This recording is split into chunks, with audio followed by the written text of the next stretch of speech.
amazing beer man, very amazing beer drinking man. We are going to talk about the Thomas Hooker IPA today. Now, I'm not going to be on an IPA binge. It just happens to be a fluke that my first two reviews will be on IPAs. I was in the local Brewmaster pub place the other day and it looked pretty good, so I had bought one. Or actually, I bought 6 of them. And then we're going to go ahead and try one in a few minutes. Now, Thomas Hooker was one of our local brew pubs. Actually started as a Trout Brook brew pub. They had some problems with the restaurant end of it, and they ended up splitting and going into distribution. So now they only brew for distribution here in Connecticut. Actually in Connecticut and Massachusetts going forward. It is an IPA, India Pale Ale. IPA comes from the fact that years ago in Britain, they would over-hop the beer for the trip to India. So they would take their Pale Ale, over-hop it, and make it India Pale Ale. That's where the IPA comes from. As we know from earlier reviews, IPAs tend to be very hoppy and to be very bitter. Let's crack this open and see what we've got.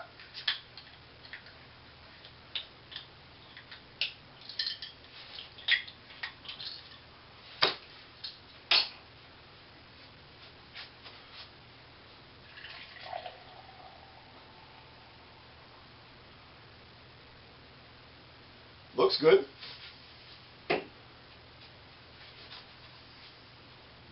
An awful lot of head.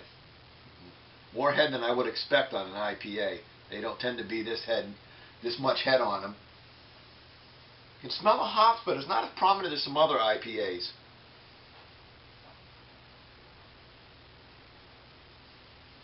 And that's really about it. I'm not picking up anything else but some hop. It seems to be fairly mild for the hop smell.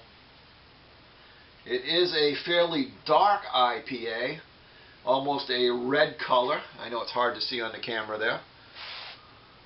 Very clear, not cloudy at all. Let's give it a taste and see what we have.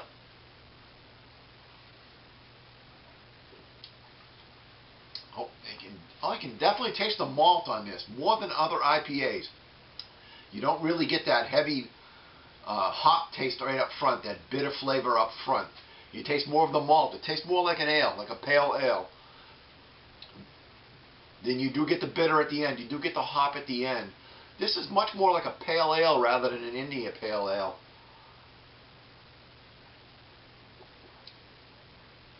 Very clean. Like I said, very malty up front. Not very malty, but malty up front. More than you expect in an IPA.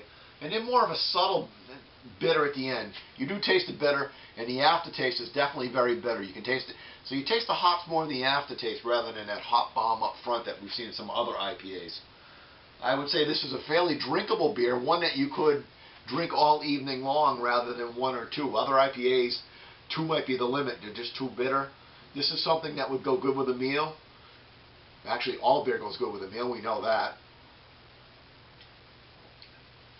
I would give this one a solid 4, maybe even a 4.5 on our 5-point scale. This is a beer that you could go back to again and again. This is definitely very drinkable. I think you'd enjoy it.